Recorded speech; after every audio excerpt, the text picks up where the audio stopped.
Assalamualaikum warahmatullahi wabarakatuh.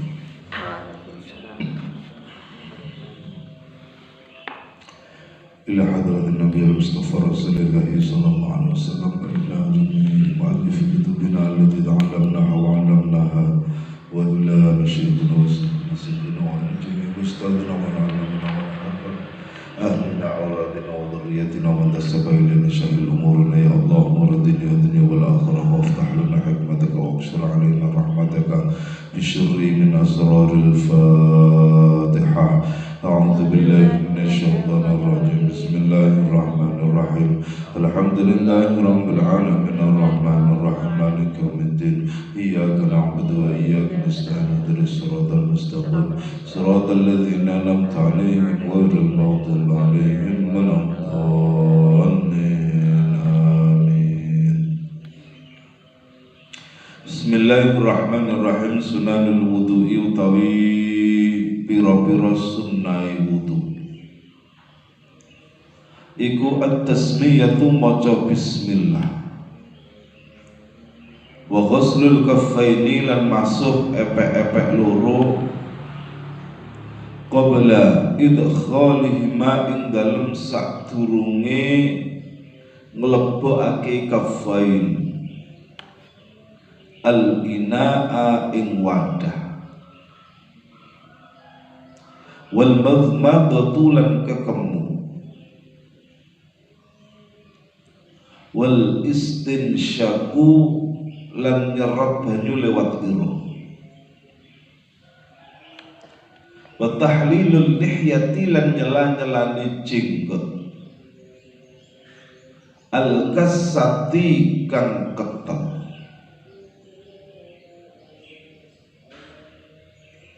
wa mashu jami'ir ra'si lan ngusap sekabehane sirah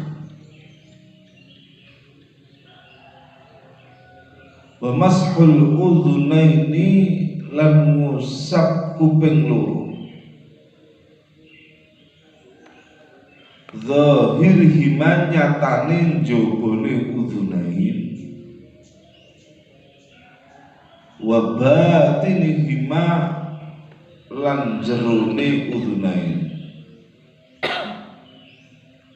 wa tahlilu asabi ilyadaini lan nyela-nyelani pira-pira drijine tangan loro warijlaini lan sikil loro wa tatwilul ghurrati lan dawaake wasuhan kang nyebabake mencoronge anggota wudu ndawaake wasuhan kang nyebabake mencoronge anggota wudu wa tayamunu lan dhisikake anggota tengen wa tayamunu lan dhisikake anggota tengen wa taslisu lan ngaping telone wal muwalatu lan nuli-nuli wa du'a'u lan maca donga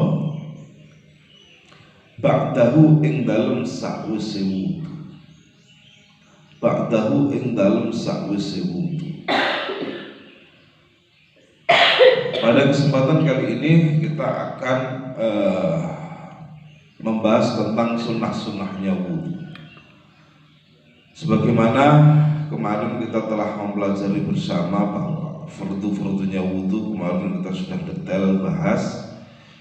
Sekarang ini kita membahas tentang sunnah-sunnahnya wudu. Di dalam melakukan wudu itu memang banyak hal yang kita bisa lakukan dalam rangka untuk menambahkan kebaikan, mendapatkan pahala karena kita melakukan hal-hal sunnah. Di antaranya adalah at-tasmiyah. Sebelum melakukan wudu itu kita memulai aktivitas baik kita dengan membaca bismillah. Bismillah kita lakukan pada saat kita membasuh kedua telapak tangan sebelum dimasukkan ke dalam wadah tempat air untuk yang kita gunakan berwudu. Atau bukan saja dimasukkan ke dalam wadah, tapi ketika akan memulai wudu, karena aktivitas wudu kita itu semuanya nggak lepas dari peran kedua telapak tangan ini. Maka kedua telapak tangan ini kita bersihkan dulu, kita basuh dulu agar benar-benar keberadaan telapak tangan itu ikut suci di dalam memfasilitasi pelaksanaan wudu. Jadi pertama kali kita langsung bismillahirrahmanirrahim, kemudian membasuh kedua telapak tangan ini kita bersihkan dulu, untuk menawa ada hal-hal yang ada di telapak tangan kita, baik najis maupun kotoran. Kalau kita basuh dulu kan akan menjadi suci. Kemudian setelah kita membersihkan kedua telapak tangan yang akan kita gunakan sebagai perangkat wudu kita disunnahkan untuk bermadmadah, berkumur-kumur, kemudian istinsyak. Istinsyak ini harus dipahami. Jadi berwudu itu tidak, kalau kita dulu mungkin kendalanya hanya begini-begini itu, tapi yang benar yang diajarkan secara fikih itu adalah airnya diambil, kemudian kita hisap melalui hidung, kita tahan sebentar, kemudian kita semburkan. Itu istinsyak namanya. Jadi bukan luarnya ini yang dibersihkan, ambil air wudu terus joboni gitu. Nah, ini nggak pas. Nah, yang dimaksud istinsyak itu membersihkan kondisi hidung dari dalam. Istinsyak. Kalau kita sering beristinsyak, ini kita akan terhindar dari penyakit-penyakit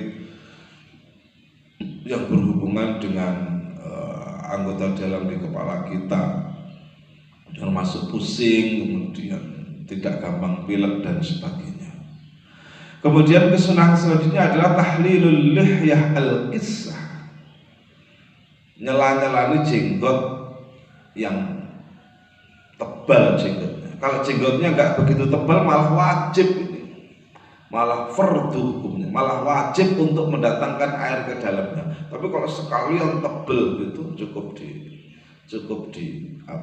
di tahlil, cukup di sela-sela ini saja cukup. Ukuran kisah ataupun tidak kisah, ukuran tebalnya jenggot atau tidak tebalnya jenggot itu bisa dideteksi dari tampaknya kulit wajah yang tertutup oleh jenggot. Kalau posisi kulitnya itu masih tampak, walaupun dowo-dowo tapi masih tampak, itu tidak dikatakan kisah, malah itu harus dituntut untuk mendatangkan air ke dalamnya.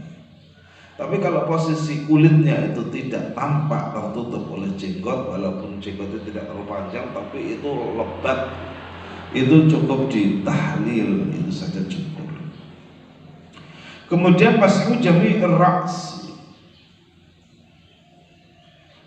mengusap semua bagian kepala. Ini ada cara. Jadi menurut kitab-kitab yang besar itu, ini ya, caranya begini, dikembalikan. Nah ini kedua ibu harus letakkan di piringan gini. Ini tentu sudah dibasahin pakai air.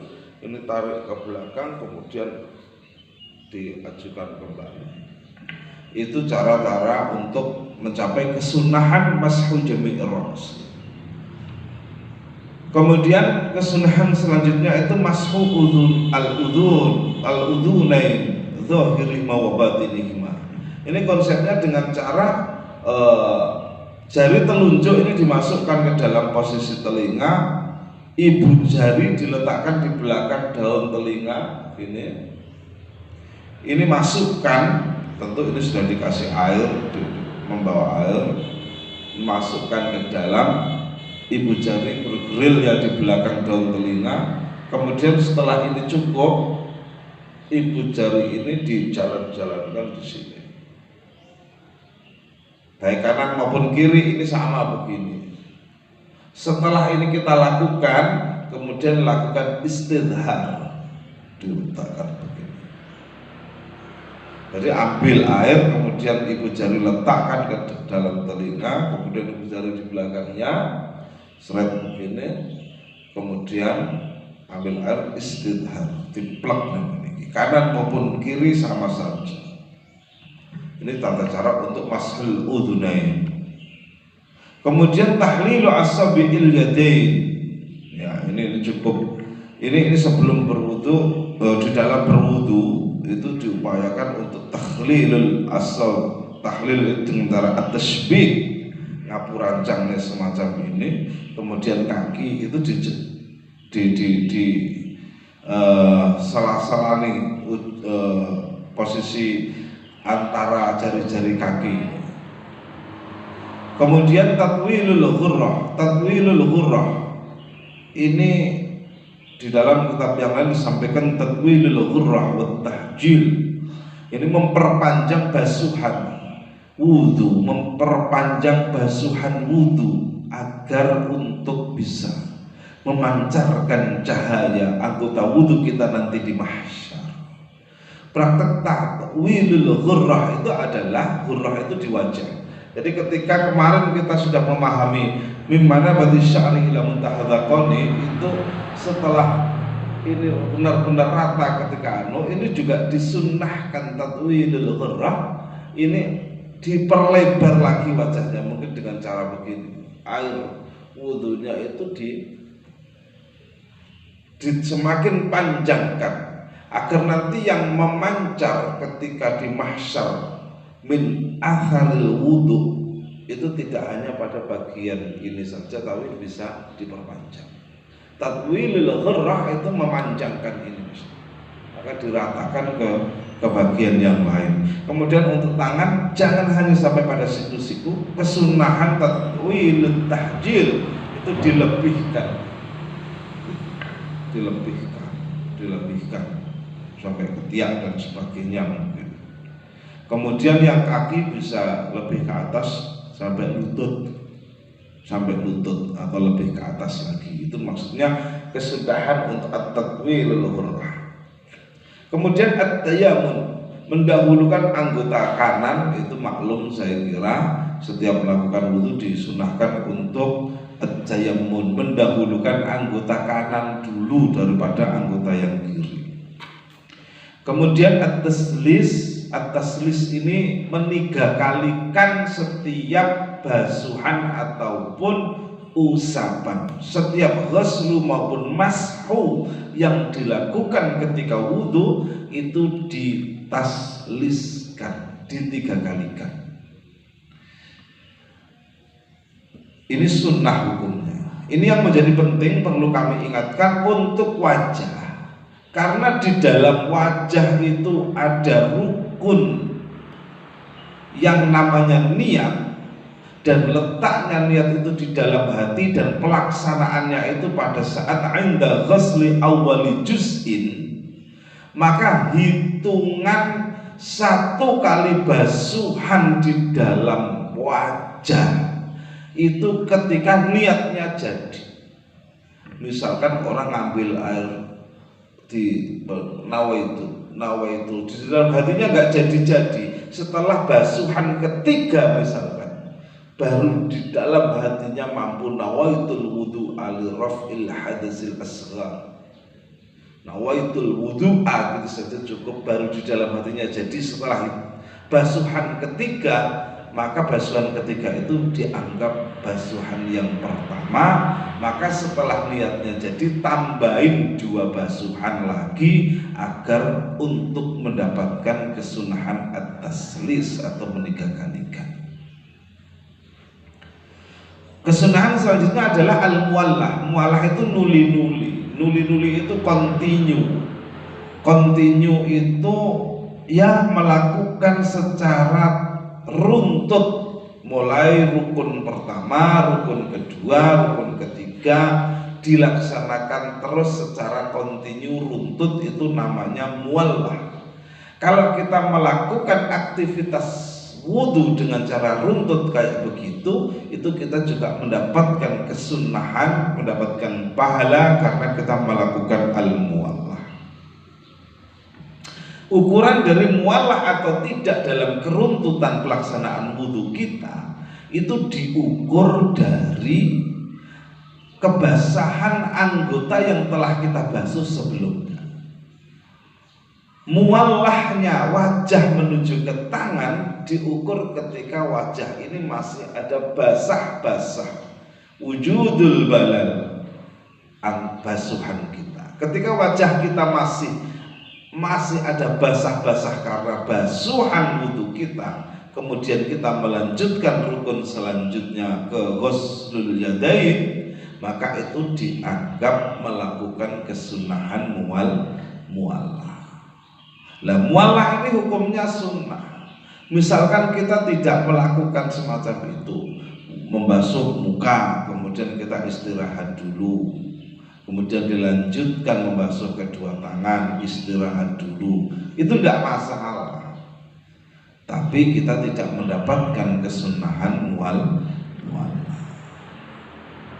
Kemudian yang terakhir kesunahannya adalah ad-du'a ba'dah. Setelah melakukan wudhu disunahkan untuk membaca doa. Doanya ya seperti yang diajarkan itu di juz 1 juga sudah ada. Di antaranya adalah asyhadu an la ilaha illallah wa asyhadu anna Muhammadan abduhu wa rasuluh dan seterusnya itu. Dan yang malah kita kalau melihat ke juz 1 itu kemarin diterangkan setiap kali kita melakukan aktivitas wudhu itu diajarkan doa-doa. Oleh Imam Ghazali diajarkan mulai dari ghuslul kaffaini qabla idkhalihima fil ina, itu kita diajarkan dengan doa Allahumma hfadz yadi min ma'asyika kulliha. Ya Allah, jagalah kedua tangan kami untuk tidak berbuat maksiat kepadamu. Kemudian ketika berumur kita diajarkan oleh Imam Ghazali dengan doa Allahumma a'inni ala dzikrika wa syukrika wa husni ibadatik. Ya Allah, tolonglah kami untuk selalu berzikir kepadamu dan untuk selalu bersyukur kepadamu, wa husni ibadatik, dan berbuat baik di dalam pengabdianku, dalam ibadahku itu untuk selalu berbuat baik. Ketika kita beristinsyak juga diajarkan doanya Allahumma arihni raihatal jannah. Ya Allah, berilah kesempatan kepadaku untuk mencium baunya surga. Itu kan ada semuanya. Kemudian ketika membasuh muka, basuhan kedua ketika kita disunnahkan juga untuk berdoa Allahumma bayyid wajhi yauma tabyaddu wa taswaddu wujuh. Ya Allah, putihkanlah wajahku di saat hari di mana nanti wajah akan diputih dan dihitamkan.